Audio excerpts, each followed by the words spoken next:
The beaches of Kashyyyk were silent. Lines of artillery, armor, and turrets were awaiting the invading clone troopers. Rarely do stories tell of the horror that common soldiers go through on the battlefield. To many clone troopers, this beach would be their grave. The spirits of the clone troopers were high as they approached the beach in their landing vehicles. When they came into range of the Imperial artillery, the clones quickly found themselves under fire. Luckily, their landing boats were small and the artillery not very accurate. Nevertheless, some unlucky clones perished before even setting foot on the beach. And thus, it began.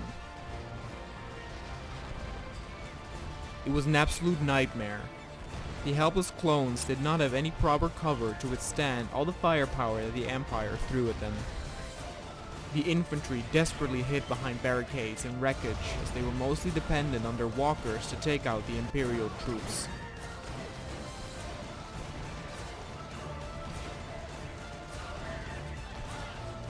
The clones did manage to chip away at the Imperial forces, but for every stormtrooper they killed, they lost 30 clone troopers.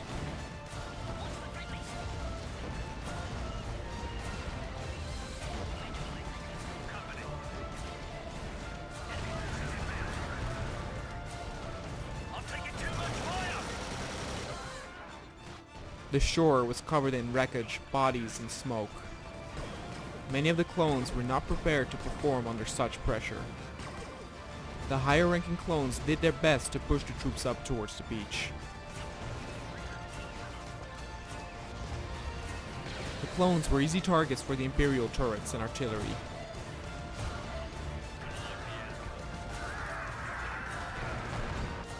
And even several heavy armored walkers were lost as they got shelled relentlessly by the Empire.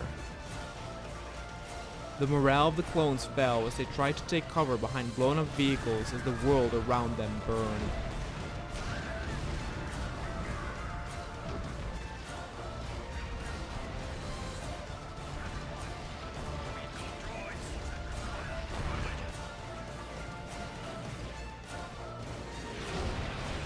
As the clones lost another walker, they continued to move forward inch by inch as their pile of bodies grew larger.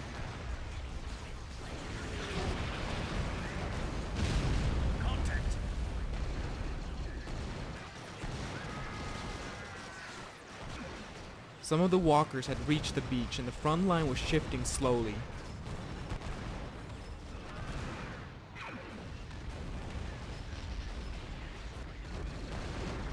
As the clones drew closer, they were able to return fire more effectively.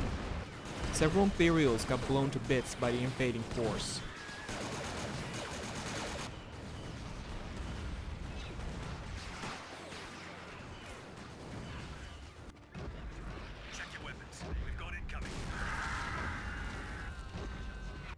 As the slow-walking transports arrived at the beach as well, several got hit by artillery and left a sea of burning bodies behind.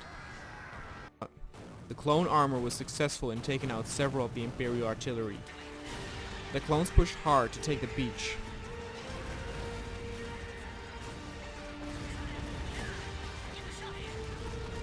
The Imperial defense was still a force to be reckoned with, and many clone troopers got pinned down.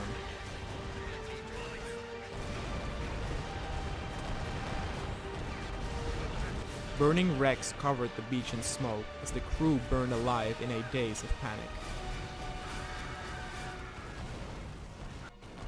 More and more clone troopers headed onto the beach as well as their walkers.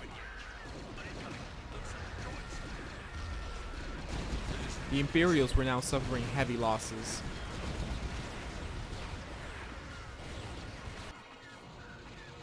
They were still able to fight back, but an opening presented itself on the left flank. The clones managed to head far onto the beach there, but got stopped by an Imperial walker. But the clones had their own walker who came to their aid and secured the left flank of the beach. The clones threw out red smoke to signal everyone that they had captured the left side and that victory was near.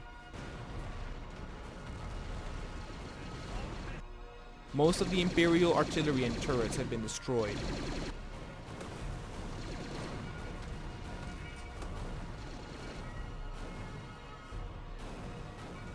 Overall, it was fairly safe as the walkers took care of any remaining force. Silence slowly returned as the beach was turned into a graveyard. Its sand soaked in the blood of clones. Its beauty destroyed by artillery barrages. Behind a tree line at the end of the beach lay a tunnel that connected a path leading deeper into the forests of Kashyyyk. General Qui-Gon Jinn and Commander Cody ordered an assault on the tunnel, but requested it to be done by the second wave of clone troopers as they still had the strength and eagerness to fight. The soldiers awaited the order to proceed into the forest, but the Imperials had set up a trap as they realized that strength in numbers meant nothing as all of the enemy troops had to go through the same tunnel. The tunnel would act as a choke point, and if the clones did manage to break through, then 3 AT-STs were awaiting their arrival. The Imperial turrets opened fire as the clones headed into the bushes. They got hit hard by Imperial blaster fire as the thick foliage made it difficult to see and anticipate where it was coming from. The Imperial turrets even managed to reach the tree line and take out clones who were still at the shore. The clones who did manage to reach the tunnel's entrance got shot to pieces. A new nightmare started to unfold. The clones had massive numbers waiting at the tunnel, but none were able to get through the enemy's defenses.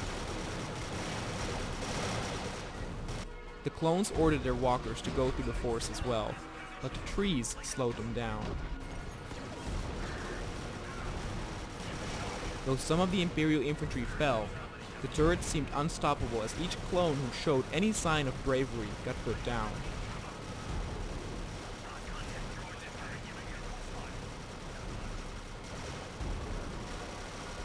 The situation seemed absolutely hopeless.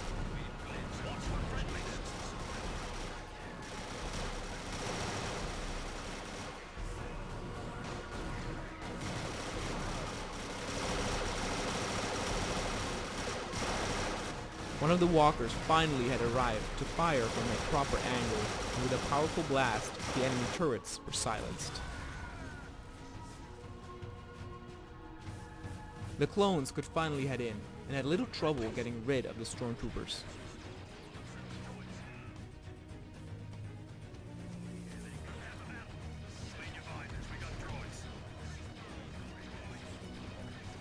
But just as the Imperials had anticipated, they were put to another halt when fired upon by the fierce AT-STs.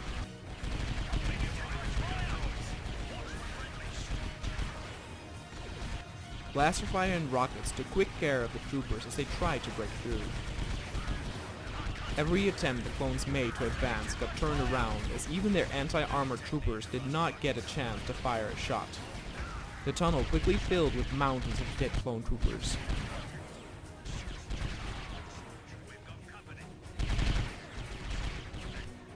A handful of rocket troopers managed to reach a hill through the forest leading behind the AT-STs.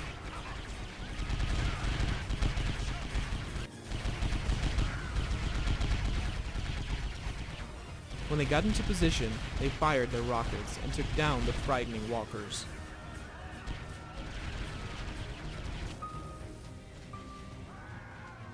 Finally, the clones could break through and set up a perimeter.